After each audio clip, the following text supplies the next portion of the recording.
October the 9th, 1874. A cold rain fell on the town of Prospects Fall, turning the single street to a runnel of mud and sorrow.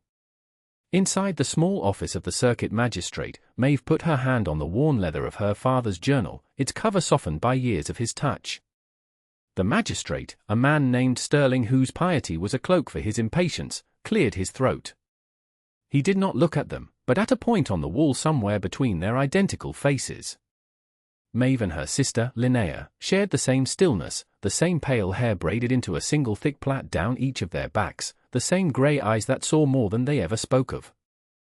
They had turned 18 just a season before their father's lungs had filled with dust in the silver mine that owned the town. Now, they were owed what he had left. Mr. Sterling slid a folded paper across his desk. It was not money. It was a deed. Your father, in his foresight, secured a plot, he said, the words dry as last year's corn husks. It is not in the valley. It is remote. He finally met their gaze, and what they saw there was not sympathy, but a kind of weary dismissal. He saw two girls, alone, with nothing but the clothes on their backs and a book of a dead man's thoughts. He saw a problem that was now, legally, no longer his. This was the way of things.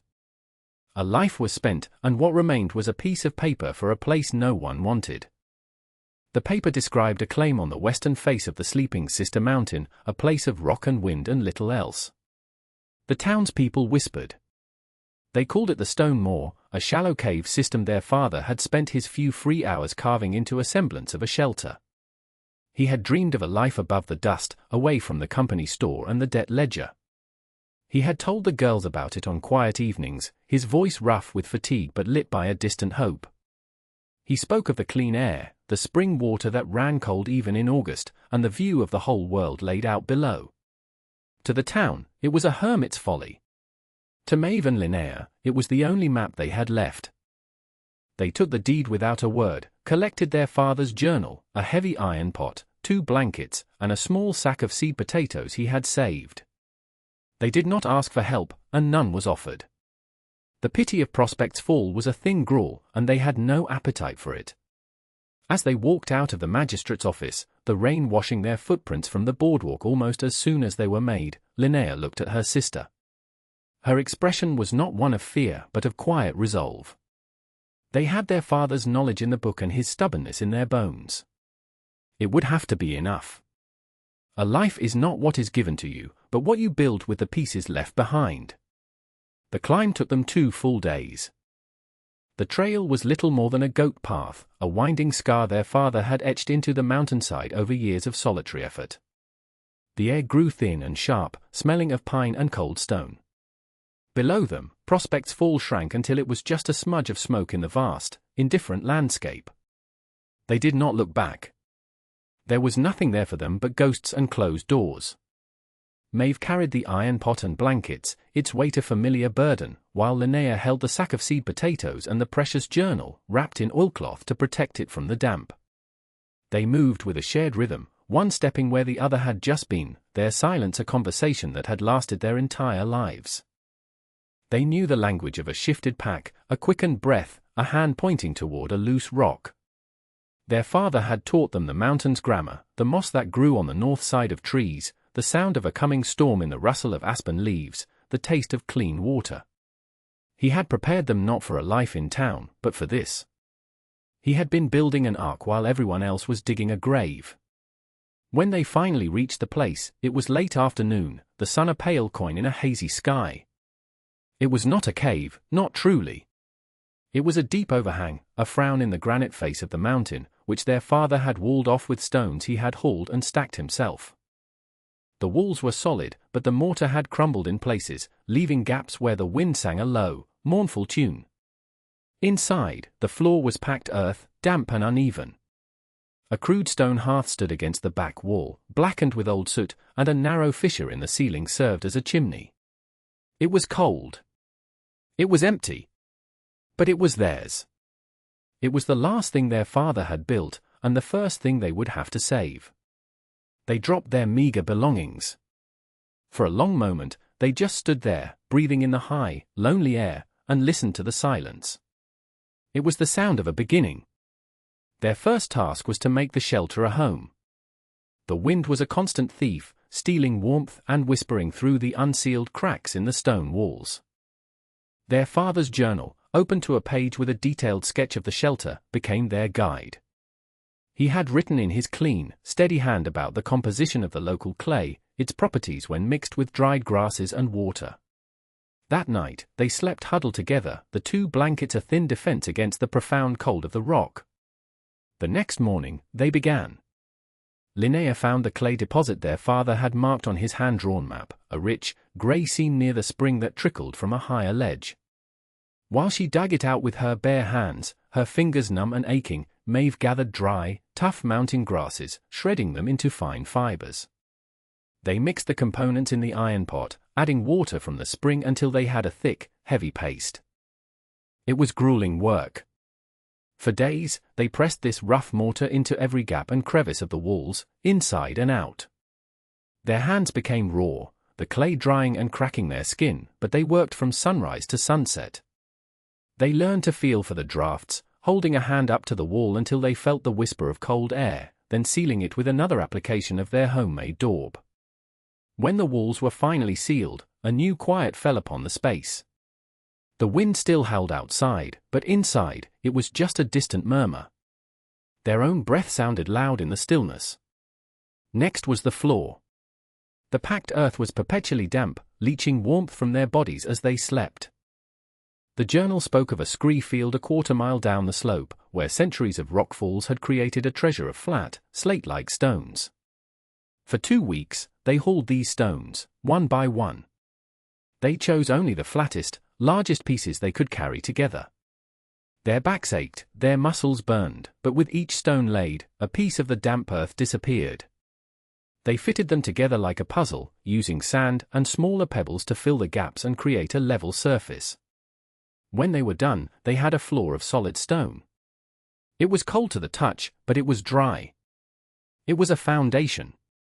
They built a door from scavenged timber and stretched a cured deer hide their father had left in a dry alcove across the frame, creating a barrier against the night. They swept the new floor with a broom made of pine boughs and built up the fire in the hearth. That night, for the first time, they were not just sheltered. They were warm. The stone shelter was secure, but their stores were dwindling. The few potatoes they had would not last the winter, and they could not live on foraged roots and berries alone. They needed a source of life that could sustain itself on the mountain's meager offerings. The journal had a chapter dedicated to it, titled simply, Goats. The goat, their father wrote, is a vertical creature.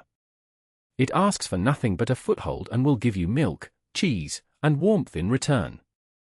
It turns rock into life. There was a name in the journal, Abram, a man who lived alone in a valley 2 ridges over, a man who kept a small herd of hardy mountain goats and traded with no one from Prospect's Fall. The sisters packed what little they had of value, their mother's silver locket, a small, heart-shaped piece engraved with a single edelweiss. It was the only finery they owned, a memory of a softer life. The journey to Abram's homestead was treacherous, across a high saddle where the wind was a physical force. They found his cabin tucked into a fold of the mountain, smoke curling from its stone chimney. Abram was as weathered as the rock around him, his face a map of sun and hardship. He looked them over, his eyes missing nothing. He saw their worn boots, their determined faces, and the journal Linnea held. He did not speak. Linnea held out the locket. "We need goats," she said, her voice clear and steady. Abram took the locket, turning it over in his gnarled hand. He looked from the silver heart to the 2 identical faces before him. He nodded once, a short, sharp gesture. He led them to a small pen, where several goats with thick, shaggy coats watched them with intelligent, amber eyes. He chose 2 nannies, both heavy with milk, and a young kid. He gave them a length of rope and a small wooden bucket. "They know the way back to good pasture," was all he said. The journey home was harder than the journey out. The goats were stubborn, pulling at the ropes, trying to break away and climb the sheer rock faces. Maeve and Linnea were patient. They did not fight the animals, but guided them, using the terrain to their advantage, letting them graze on patches of winter grass. They learned the animals' rhythms, when they needed to rest, when they were thirsty. By the time they reached their own small plateau, a bond had already begun to form. That evening, Maeve milked one of the nannies for the first time, her hands clumsy but gentle. The milk was warm and rich. They drank it straight from the bucket, the first truly nourishing thing they had tasted in weeks. They had traded a memory of the past for a promise of the future. With the shelter secure and the goats providing milk, their attention turned to the earth itself. Spring was coming, and they had to be ready. A garden on this rocky perch seemed impossible. The soil was thin and poor, a gritty dust that offered little perches for roots. But their father had planned for this too. His journal contained detailed drawings of terraced beds, a way to build soil where there was none. They chose a south-facing slope that received the most sun, a place sheltered from the worst of the wind by a granite outcrop. Their work began again, this time not with clay, but with stone. They built low retaining walls, following the contour of the land. Each wall was no more than 2 feet high, a sturdy crescent of carefully stacked rocks. It was slow, back-breaking labor. They levered large stones into place with poles, their arms and shoulders screaming with effort. Day after day, they built, until the bare slope was transformed into a series of wide, flat steps. Then came the harder part, filling them. The journal pointed them to a small, protected basin lower down the mountain, a place where decades of fallen leaves and decaying matter had created a small pocket of rich, black earth. For weeks, they made the trip down and back, carrying the soil in buckets and sacks. Each journey yielded only a small amount, and the terraces looked impossibly large and empty. But they persisted. They mixed the dark earth with sand for drainage and, most importantly, with the manure from their growing goat herd. The goats were not just providing milk, they were providing the very stuff of life for the garden. They turned the mixture with shovels their father had left, their hands blistering, their bodies aching with a weariness that went bone deep. When the terraces were finally filled, they looked like dark, fertile wounds on the grey mountainside. They were ready. They took the small sack of seed potatoes and carefully cut them, ensuring each piece had an eye. They planted them deep in the new soil. They planted hardy beans that could be dried for winter, turnips and carrots that would sweeten in the cold ground, and tough-leafed greens their father had said could withstand a surprise frost. They watered the beds by hand, carrying bucket after bucket from the spring. They had built their garden not upon the mountain, but out of it, stone by stone, handful by handful. They had asked the mountain for a place to live, and now they were asking it for food. They would have to wait for its answer. The summer was a season of quiet, relentless work. The sun beat down on their stone shelter, and the days were long and filled with the rhythms of their new life. They rose before dawn, when the air was still cool and the valley below was filled with a sea of mist. Maeve would take the goats to graze on the high pastures, their bells a gentle, clinking music in the vast silence. She learned to read their moods, to treat their small injuries with poultices of herbs she found growing in the rock crevices. The herd grew, the 2 nannies gave birth to healthy kids, and soon their small flock numbered 7. Linnea, meanwhile, tended the garden. She was a constant presence among the terraces, weeding by hand, checking for pests, and carefully managing their precious water. The plants responded to her care. The potato vines grew thick and green, the beans climbed the trellises they had built from willow branches, and the heads of cabbage swelled in the dark, rich soil. They learned to make cheese from the surplus milk, pressing the curds in a simple press their father had designed in his journal and salting the small wheels to preserve them. They lived by the sun and the seasons. Their world shrunk to the mountain, their concerns to the health of a single goat or the threat of a late-season hailstorm. One afternoon, Abram appeared on the trail above their shelter. He had come without warning, moving as silently as a shadow. He did not ask for a greeting. He walked straight to the goat pen, inspecting the new kids with a critical eye. He looked at the terraces, his gaze lingering on the healthy rows of vegetables. He walked to the spring and drank from his cupped hands. Finally, he turned to the sisters, who had stopped their work to watch him. He nodded slowly. "Your father taught you well," he said. It was the highest praise they could imagine. He stayed for an hour, sharing a cup of goat's milk with them in comfortable silence before departing as quietly as he had arrived. His visit was a benediction, a confirmation that they were no longer just surviving. They were taking root. As the days began to shorten and a golden light fell across the peaks, they began the harvest. They dug potatoes from the earth, their skins a dusty red. They picked the dried beans from their brittle pods and stored them in cloth sacks. They pulled turnips and carrots and laid them in the cold cellar they had dug into the hillside behind their home. The small stone room was filled with the earthy smell of their labor. The town of Prospects Fall was a distant memory, a place they could see but no longer felt a part of. They had everything they needed right here. Autumn arrived like a sigh, the vibrant green of the high meadows fading to gold and rust. The air grew crisp, and the first snows appeared on the highest peaks, a dusting of white sugar against the dark rock. A profound quiet settled over the mountain, broken only by the cry of a hawk or the bleating of their goats. They moved their preparations indoors, mending their clothes, grinding dried corn into meal, and ensuring their shelter was ready for the coming cold. They stacked firewood in a dry alcove and insulated the door with more hides. They were not afraid of winter. They were ready for it. One day in late October, a lone trapper passed along the low trail, the first visitor they'd had since Abram. He was heading east before the passes closed for good. He stopped, surprised to find life in this desolate place. He shared news from the valley, and his words were grim. An early blight had ruined much of the corn crop in the fields around Prospects Fall. Worse, the supply train that brought flour, salt, and other necessities from the plains was long overdue. A rockslide in the eastern mountains had blocked the main pass, and no one knew when it would be cleared. "There's a worry in that town," the trapper said, chewing on a piece of dried meat. "A deep worry." They were content on that train. He looked at their neatly stacked firewood, the healthy sheen on the goats' coats, and the heavy sacks visible through the open door of their shelter. "You two seem to be faring better than most." He accepted a small wheel of cheese as a gift and continued on his way, his words lingering in the cold air long after he was gone. Maeve and Linnea looked at each other. From their high vantage point, they could see the town laid out like a child's map. They could see the thin plumes of smoke rising from the chimneys, but now they watched with a new understanding. Each plume of smoke represented a family, a hearth, a dwindling supply of food. The people of Prospects Fall had cast them out with pity, certain they would perish. They had turned their backs on them. But now, a slow, creeping dread began to form in the sisters' minds, not for themselves, but for the town that had forgotten them.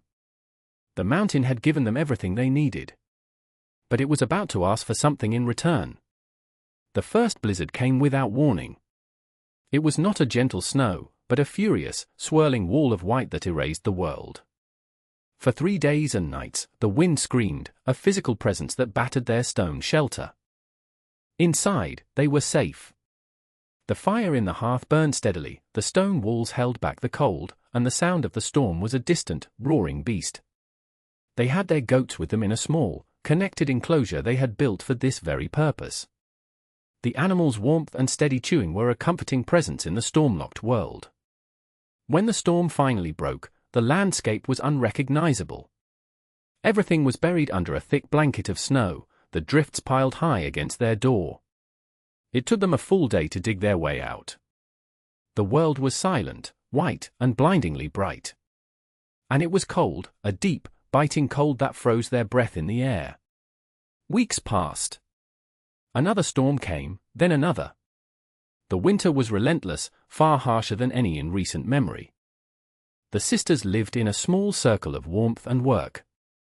They cared for the animals, rationed their food with careful precision, and spent the long, dark evenings by the fire. They were secure, their cellar still well stocked with potatoes, turnips, and dried beans. Their cheese wheels sat on high shelves, and sacks of cornmeal were stacked against the wall. From their mountain perch, they watched the valley. At first, the lights of Prospects Fall twinkled each night, a small constellation of human hope. But as the weeks wore on, some of those lights went out and did not come back on. The plumes of smoke from the chimneys grew thinner. Then, from some houses, they stopped altogether. The sisters understood what this meant. They knew the cold calculus of a long winter with insufficient supplies. They knew the silence that followed the last piece of firewood being burned, the last bag of flour being emptied. The town was starving. The people who had pitied them, who had sent them up the mountain to die, were now facing the very fate they had predicted for the two sisters.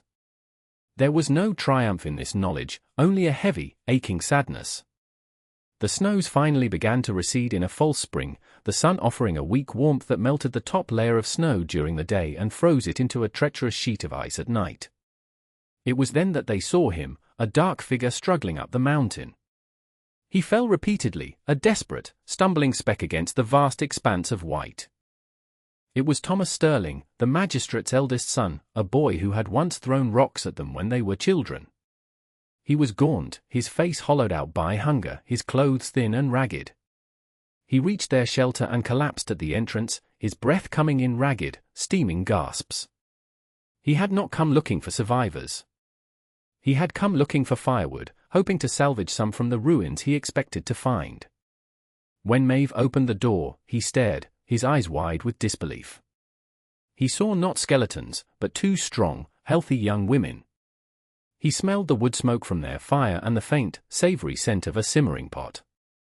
He saw the goats watching him from their pen. He saw life where he had expected only death. He tried to speak, but shame and exhaustion choked him. "We're all the town, there's nothing left," he stammered. Linnea appeared behind her sister. She looked at the boy, at his frost-nipped ears and the desperation in his eyes. She felt no anger, no need for vengeance. There was only the problem, laid bare and shivering at their door. She went back inside and returned with a bowl of warm broth and a piece of hard cheese. She gave it to him without a word. He ate like a wild animal, his hands shaking. When he was done, he looked up at them, his eyes filled with a dawning, terrible understanding. They had not just survived. They had thrived. Maeve and Linnea looked at each other. The unspoken conversation passed between them in a single glance. They knew what they had to do. They began to pack. They filled every sack they had with potatoes and turnips. They packed wheels of cheese and bags of dried beans. They loaded the provisions onto the backs of their strongest goats, who stood patiently, accustomed to carrying weight. They were going back down the mountain. The journey down was a slow, deliberate procession. Thomas Sterling, strengthened by the food, walked ahead to clear a path. Maeve and Linnea led the goats, their sure-footed animals navigating the icy trail with ease. As they descended, the air grew thicker and the silence of the high peaks was replaced by a different kind of quiet from the town below, the deadened silence of hunger and despair. When they walked into the main street of Prospect's Fall, people emerged from their homes like ghosts. They were thin and pale, their eyes large in their sunken faces. They stared at the two sisters they had sent away, now returned not as beggars, but as saviors. They stared at the goats laden with food. No one spoke. The magistrate, Mr. Sterling, came out of his office. He looked older, smaller, his arrogance stripped away by the harsh winter. He saw his son, and then he saw the sisters and their offering. His face crumpled. Shame and gratitude fought a war across his features. The sisters did not wait for thanks or apologies. They began to unload the goats. They went to the communal hall and piled the potatoes and turnips on the long tables. They gave a wheel of cheese to each family. They did it all in their shared, efficient silence. They were not offering charity. They were sharing a harvest. The townspeople took the food with a quiet, humbled reverence. They had been saved by the very two people they had abandoned. When the last sack was empty, Maeve and Linnea turned to leave. Mr. Sterling stepped forward. "Wait," he said, his voice cracking. "How? How did you?" He gestured vaguely toward the mountain, toward their impossible survival. Linnea paused and looked at him. She held up the leather-bound journal, its cover now scarred and stained from a season of hard use. "Our father taught us," she said. It was the only explanation they would ever give. They did not ask for anything in return. They did not ask for a place in the town that had rejected them. They turned and, with their goats, began the long walk back up the mountain, back to their home. They did not move back to Prospect's Fall. The stone shelter was their home now, the mountain their domain. But they were no longer entirely separate. The path they had forged down the mountain with their gifts became a route of exchange. Twice a week, one of the townsfolk would make the climb, leaving a length of woven cloth, a bag of nails, or a block of salt at their door, and taking in return a bucket of milk or a few fresh eggs from the chickens they now kept. It was a silent, respectful trade. One day, Mr. Sterling himself made the climb. He did not bring goods. He brought a notebook and a piece of charcoal. He was an old man, and the climb left him breathless. He stood before them, humbled and weary. "We were wrong," he said, the words costing him a great deal. "We lived on top of the earth, not with it. We relied on trains and faraway fields. You listened to the mountain. Will you teach us?" Maeve and Linnea looked at the man who had dismissed them with such casual certainty. They saw no triumph in his submission, only the simple truth of a lesson learned the hard way. Linnea took the notebook from his hand. She did not speak, but she opened it to a fresh page and, with the charcoal, began to draw the design of a terraced garden bed. The sisters became a quiet legend in the valley, their story told around hearths on cold winter nights. But they paid it no mind. Their lives continued in the rhythm they had created, the rising sun, the milking of the goats, the tending of the garden, the setting sun. They were a part of the mountain now, as much as the granite and the pines. On clear nights, they would sit outside their stone home, the fire a warm glow at their backs, and look down at the lights of the town. The lights were brighter now, more numerous. They had brought back more than just food that winter. They had brought back a kind of knowledge, a resilience the town had forgotten it possessed. The stars above were cold and brilliant, the same stars that had watched over their father as he worked alone on this very mountain. They had finished what he started.